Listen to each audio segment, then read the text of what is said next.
64 duels, 64 opponents, 64 men who trained their entire lives believing they were ready. 64 times someone stood across from Miyamoto Musashi with a sword in their hand and death in their eyes. 64 times they lost, and not one of them understood why. Part 1. The boy who had nothing. Musashi was not born into greatness. He was born in 1584 in a small forgotten village in Japan. His mother died when he was a baby. His father abandoned him before he could even remember his face. By age 7, he was living with a poor uncle who could barely feed himself. No famous teacher, no royal blood, no legendary sword passed down through generations. Just a skinny orphan boy with nothing but anger and time. Most people in that situation accept their fate. They shrink, they survive. They live small and die forgotten. But something inside Musashi refused to accept the life that was handed to him. At age 13, he fought his first real samurai, a grown man, a trained warrior, someone who had been practicing the sword for years. Everyone watching assumed the boy would die. Instead, Musashi knocked him to the ground and beat him until he stopped moving. No technique, no training, just pure refusal to lose. But here is the interesting part. After that fight, Musashi did not celebrate, he did not brag. He walked away alone and spent 3 days thinking about one question. Why did he win? Not how. Because Musashi understood something at 13 that most people never understand their entire lives. Winning has a reason. And if you can find that reason, you can repeat it forever. That search for the reason became his entire life. And what he discovered became the one rule that made him unbeatable. Part 2. What everyone else was doing wrong. To understand Musashi, you need to understand the world he lived in. Japan in the 1600s was obsessed with sword technique. Every samurai school had its own style. Masters spent decades perfecting specific movements. The entire culture believed that technique was everything. Learn the right moves and you become unbeatable. Copy the master perfectly and you inherit his power. Every young warrior was doing the same thing. Find a great teacher. Copy his style exactly. Practice those same techniques 10,000 times. Become a perfect copy of someone who already existed. This made sense on the surface. It was logical. It was the system everyone trusted. Musashi looked at this system and saw a trap. Because here is what he noticed. Every fighter who trained this way had a ceiling. They could only be as good as their teacher. They were building their entire fighting ability on a foundation someone else created. The moment they faced something outside their learned patterns, they panicked. Their technique failed them because technique alone cannot handle the unknown. Musashi refused to train this way. He refused to attach himself to any single school or style. He traveled Japan alone for years, fighting warriors from every tradition, not to learn their techniques, to understand their weaknesses, to see where the system broke down, to find what was underneath all the styles and techniques and patterns. He was searching for something that could not be copied or taught. Something that belonged only to the person who discovered it themselves. And one day, sitting alone in a cave called Reigundo, he finally wrote it down. Part 3. The One Rule. Musashi wrote a book in that cave. He was 60 years old. He had survived 64 duels. He had outlived every serious opponent Japan had produced. And he sat down to write everything he had learned into one document called the Book of 5 Rings. People expected secrets. They expected advanced techniques. They expected some hidden sword knowledge that explained his impossible record. Instead, Musashi wrote something that confused almost everyone who read it. He wrote that the key to winning was not technique. It was not strength. It was not even strategy in the way people understood strategy. The rule was this: see things as they actually are. That sounds too simple. Your brain wants to reject it immediately. But stay with it for a moment, because this is where everything changes. Most people do not see things as they actually are. They see things as they want them to be. They see things through the filter of their fears and their hopes and their ego. A fighter who has trained one style for 10 years does not see his opponent clearly. He sees his opponent through the lens of the techniques he already knows. He is looking for opportunities to use what he practiced. He is not actually seeing the person in front of him. Musashi had no attachment to any technique. So when he looked at an opponent, he saw exactly what was there. No filter, no preference, just reality. And reality always tells you exactly what to do if you are willing to look at it honestly. Part 4. What this actually means for your life now. Here is where most motivational content would stop. They would say, see things clearly and wish you good luck. But that does not help you at all, because the real question is, why is it so hard to see things as they actually are? The answer is ego. Not ego in the arrogant sense. Ego in the deeper sense. The story you tell yourself about who you are and what you are capable of and what you deserve. This story is running in the background every single moment of your life, and it is filtering everything you see. Think about the last time you failed at something important. A goal you did not reach. A relationship that fell apart. A job opportunity that slipped away. In the moment, did you see the situation clearly? Or did you see it through the story you were already telling yourself? Most people, when they fail, start explaining. They find the external reasons. The circumstances were wrong. The timing was bad. Other people did not support them enough. And sometimes those things are true. But Musashi would ask a different question. What did you refuse to see? Because almost every failure in life has a warning. A sign that appeared early but was uncomfortable to look at directly. Most people look away from uncomfortable signs. Musashi trained himself to look directly at them, to see the weakness in his own position as clearly as he saw the weakness in his opponent. This is the rule. Not just see the world clearly, see yourself clearly. And this is the hardest thing a human being can do. Part 5. The man who tested this rule. There was a warrior in Japan named Aryan, brilliant fighter, trained since childhood. Everyone in his city knew his name. He had won every local competition. His technique was considered perfect by every teacher who watched him. Aryan believed he was ready for anything. He had done everything right, found the best teacher, practiced every day for years, built a reputation that made other fighters nervous before they even stepped on the mat. Then he heard about a real fight happening in a neighboring city. Not a competition, a real test, and he decided it was time to prove himself. He lost in under 2 minutes, not because his technique failed. His technique was perfect. He lost because the moment the fight became real, his mind went somewhere else. His body was on the mat, but his thoughts were on his reputation, on what people were watching, on whether his teacher would be proud, on the story he had planned to tell afterward. He was not seeing the fight in front of him.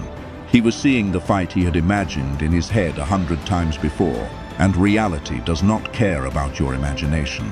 After that loss, Aryan sat alone for 3 days. Sound familiar? Just like Musashi after his first fight. And he asked himself the same question: why did I lose? The honest answer destroyed his ego and saved his life at the same time. He had never trained to see clearly. He had trained to perform. There is a massive difference between those two things. Performance is for an audience. Clarity is for reality. And reality does not applaud. Reality just shows you what is true, whether you like it or not. Aryan started over, not his technique, his perception. He began practicing something Musashi described in the Book of 5 Rings as the 2 views, the seeing eye and the observing eye. The seeing eye looks at details up close. The observing eye watches the whole picture from a distance. Most people only use one. Musashi trained both simultaneously. 6 months later, Aryan fought again. Same level of opponent. Completely different result. Part 6. How Musashi actually trained this skill. The rule sounds mental, like something you practice by meditating or reading philosophy. And those things help. But Musashi did not develop his clarity through sitting quietly. He developed it through pressure. He would deliberately put himself in uncomfortable situations. Not because he enjoyed suffering, because discomfort is the only thing that forces you to see clearly. When you are comfortable, your brain runs on autopilot. It uses old patterns. It tells you familiar stories. You think you are seeing reality, but you are actually replaying memory. When you are under real pressure, the autopilot breaks down. You cannot rely on your story anymore because the situation is too urgent for stories. In those moments, if you have trained yourself to observe without panicking, you see everything. You see the opponent in front of you. You see the opening. You see exactly what the moment requires. This is why Musashi fought so many duels. Not for the victories, for the clarity that only comes when your life is actually on the line. Every fight was a lesson in seeing what was real versus what he assumed. Most people spend their entire lives avoiding pressure. They protect themselves from discomfort. They stay in situations that feel familiar, and they wonder why they never grow, why the same problems keep appearing in different forms, why they keep making the same mistakes with different people in different years. The answer is, they have never been forced to see clearly, and they have never voluntarily chosen to either. Musashi would tell you that your comfort zone is not a safe place. It is a blindfold. Everything outside it is information you are refusing to receive. And the longer you wear it, the further you fall behind the version of yourself you were supposed to become. Part 7. The duel that proved everything. The most famous moment in Musashi history is his fight against Sasaki Kojiro. Kojiro was considered by many to be even more talented than Musashi. His technique was legendary. He had mastered a move called the swallow cut that was so fast most people could not even see it happen. He trained obsessively. He was dedicated in a way that impressed everyone who knew him. The fight was scheduled for a specific time on a small island. Musashi showed up hours late. While he was traveling on the boat to the island, he carved a wooden sword from the oar. His actual sword stayed in its case. Everyone watching assumed Musashi had lost his mind. A wooden sword against Kojiro and his famous blade, coming late as a sign of disrespect. This looked like arrogance or madness. It was neither. Musashi understood Kojiro perfectly, because he saw him clearly. Kojiro was a man whose entire identity lived inside his technique. His confidence came from his skill, and his weakness was that he needed to feel superior to function. Being made to wait would boil his emotions. The disrespect would make him angry. Anger clouds the vision. A clouded vision cannot execute perfect technique, no matter how many years went into building it. Musashi arrived. Kojiro was furious. He attacked immediately with the swallow cut. Musashi stepped to the side and struck him once. The fight lasted less than a second, not because Musashi was faster, because he had seen exactly what would happen before it happened. He read the situation with perfect clarity and positioned himself to use reality instead of fighting against it. This is the rule in its highest form. You do not force outcomes. You see clearly and then move with what is actually there. Part 8. Where you are right now. Here is the uncomfortable question you need to sit with. What are you refusing to see right now in your own life? There is something. There is always something. A relationship where you keep telling yourself a comfortable story instead of looking at what is actually happening. A goal where you keep blaming circumstances instead of honestly examining your own role in the lack of progress. A version of yourself you keep saying you will become someday, but someday never arrives because you have not looked honestly at what is actually stopping you. Musashi did not become unbeatable by being perfect. He became unbeatable by being honest. He looked at every defeat not as bad luck, but as information. He looked at every weakness in himself, not with shame, but with curiosity. He treated reality like a teacher instead of an enemy. Most people treat reality like an enemy. When reality shows them something uncomfortable, they argue with it. They explain it away. They find someone or something to blame so they do not have to sit with the truth. And they stay stuck. Year after year, same weight, same job, same patterns, same ceiling. The ceiling is not bad luck. The ceiling is the limit of your current clarity. Part 9. The rule in practice. So how do you actually apply this? Here is what Musashi taught in simple terms. First, you stop telling stories during difficult moments. When something is not working, your first instinct is to explain why. Stop. Before the explanation, ask what you actually see happening. Just the facts. No judgment, no narrative. What is actually there?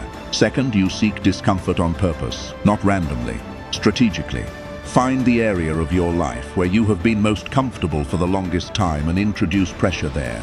Your business, your relationships, your health, your mind. Wherever you have been coasting is exactly where your vision has gone blind. Third, you practice the two views Musashi described. When you are in the middle of a situation, take a breath and zoom out.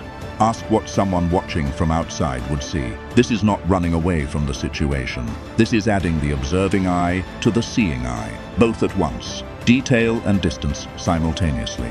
Fourth, you accept defeat as data. Every time something does not go the way you wanted it to, that is information.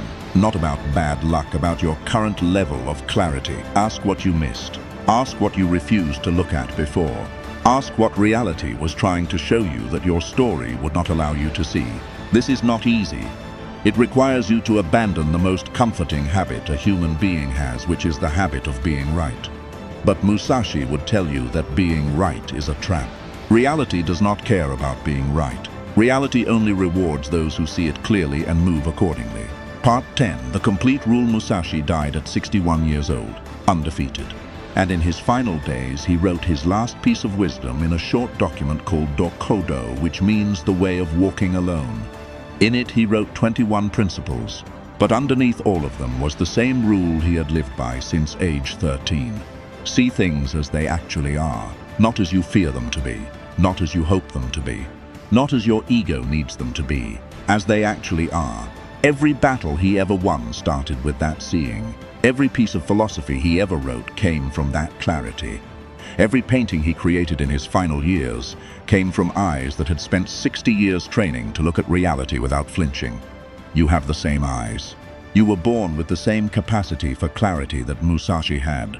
The difference is he trained his, and most people let society train theirs. Society trained you to see what is comfortable, to accept what you are told, to avoid looking too closely at things that might require you to change. Because a person who sees clearly is a person who cannot be easily controlled. A person who sees clearly knows what they actually want, knows what is actually stopping them, knows when they are being lied to, and knows when they are lying to themselves. That person is dangerous to a system that needs you manageable. Musashi was unmanageable. 64 times someone tried to stop him, and 64 times reality gave him exactly what he needed to win, because he was willing to see it. The rule has always existed. It belongs to anyone willing to use it. The only question is whether you are ready to open your eyes. May God bless you, and may you see clearly.